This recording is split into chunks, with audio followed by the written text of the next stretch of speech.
So this will be my third installment or third week of $1 a day prepping, $7 a week.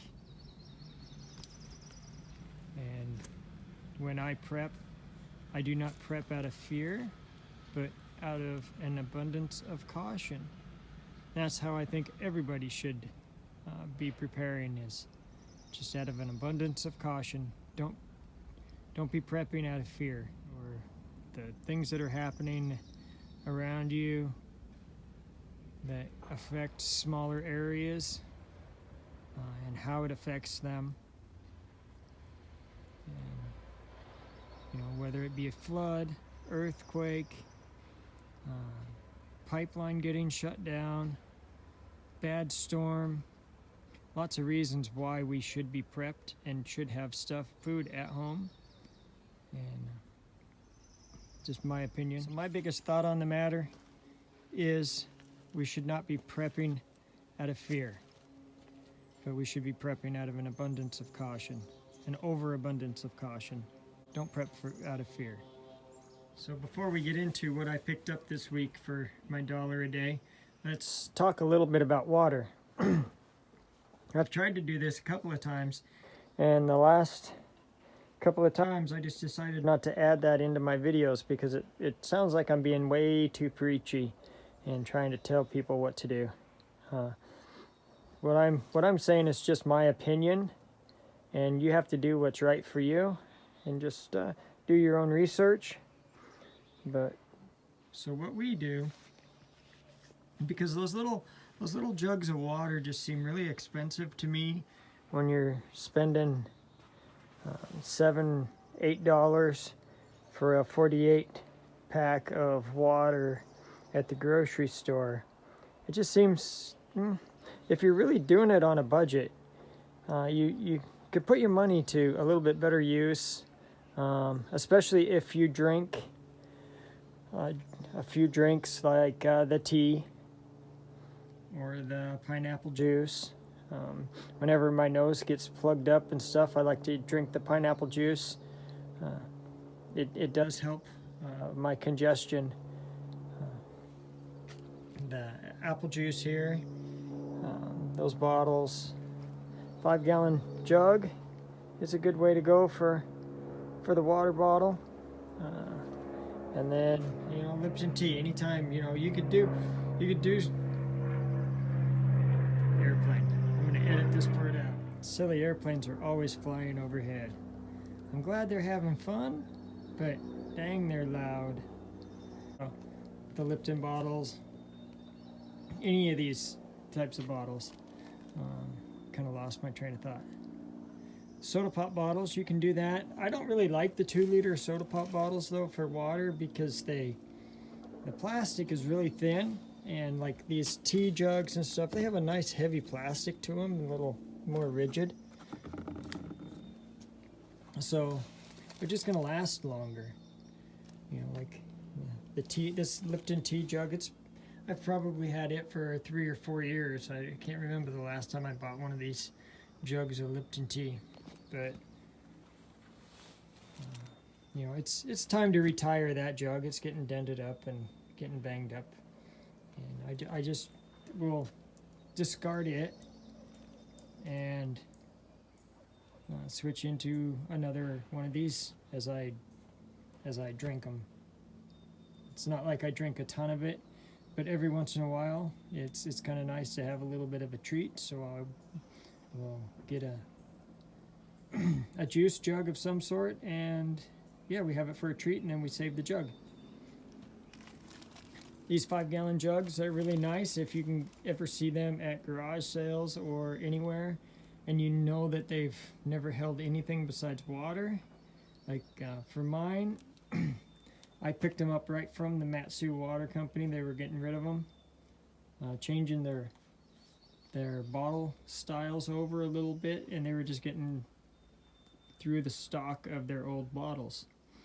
And every once in a while I will bleach, and I write the date that I bleached it, and like that one, it's probably time for me to bleach it again. here pretty soon, and I'll wipe that date off, and I'll just rewrite the new date on there, and that just ensures that the bottle is clean when I use it for getting water. We live in a dry cabin, so we always want to have water around. And water is the most important prep as far as I'm concerned. You need to be prepping water, at least have some water on hand. They say a gallon a day is minimum per person. 3 gallons a day is way better. For us, we always halt all of our water, so I try to have about 200 gallons on hand at all times for our cabin, and that's just daily living. That's normal living. That's not prepping. That's just how we live in a dry cabin. And save that bottle and use it to hold water from where you're currently drinking water. You're used to that taste of the water, so that's the perfect stuff to hold. I recommend switching it out every 6 months and keeping it in a cool, dark place. Enough about the water. Let's get into this week's preps. So I got pinto beans, 4 pounds. They were $4.49. They've gone up in price. The last time I bought these, they were $3.78 a pound, or for a package.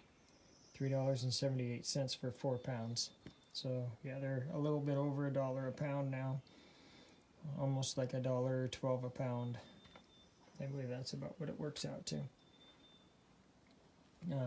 One package, a 1 pound package of elbow macaroni, and that package was $1. They had them on sale, 10 for $10, and that package was $1.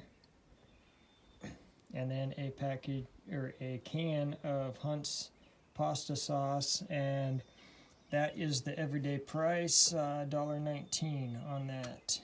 Here's the receipt right there. So what I spent this week is $6.85. So with my $7, I had 15 cents left over. Add that to last week's 21 cents I had left over, and now I have 36 cents that will carry into next week. So the food is starting to add up. Maybe like once a month I'll drag it all out and put it on video of how much I have so far. So maybe next week, that will be the 4th week of making these $1-a-day videos, and maybe then each month I'll just add it all up and I'll show you how big the pile is getting to be. I hope you enjoyed this real quick video. Just my $1-a-day preps, and I recommend everybody get out there and prep. And if all you can prep is $1 a day, it will add up. But I recommend everybody get at least 2 weeks started. Get started on 2 weeks, and once you get 2 weeks, then double it. Prep for 4 weeks, and just keep adding to it. I do believe everybody who does prep, does put a little bit of food aside, will very soon be very happy that they did that. And the prices are going up, so I just recommend that everybody get their food now. Get some food and put it aside now. The sooner you start, the more you will have when you need it. When I'm talking about prepping, I'm not talking about like world-ending prepping for the world's end, or the country falling apart, or anything like that. What I'm recommending you prep for is, think of all the little stuff, or can't say little, because if you had to work through it, it's not little to you. But think of the Texas, the snowstorm in Texas, and how it shut everything down. Well, if you have a little bit of food set aside at home, you don't have to worry about going out in the mess the bad roads. You don't have to worry about even being out in those situations. You have food at home. You're not looking for food. Think about the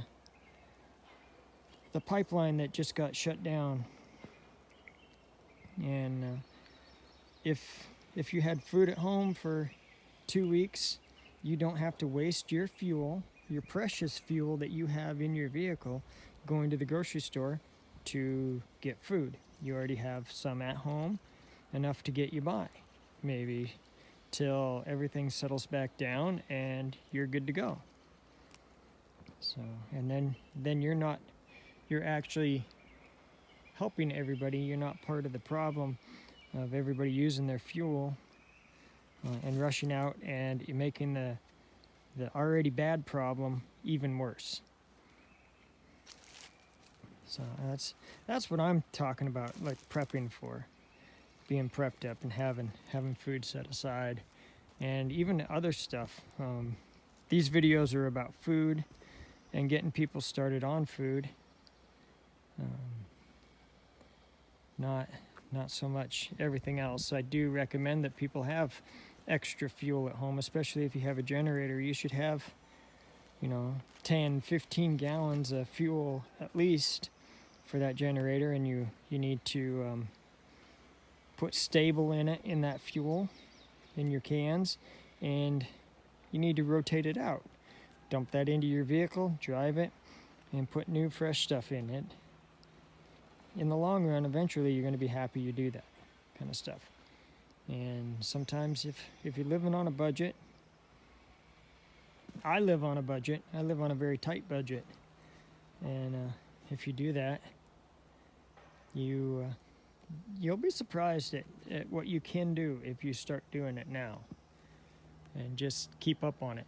And slow and steady wins the race. Be the turtle, the tortoise, not the hare. Enough of me rambling. I need to get to work on these trees. I keep seeing all this work I need to get done. So I hope everybody is having a wonderful weekend. Thank you very much. Start preparing. Keep preparing. Be prepared.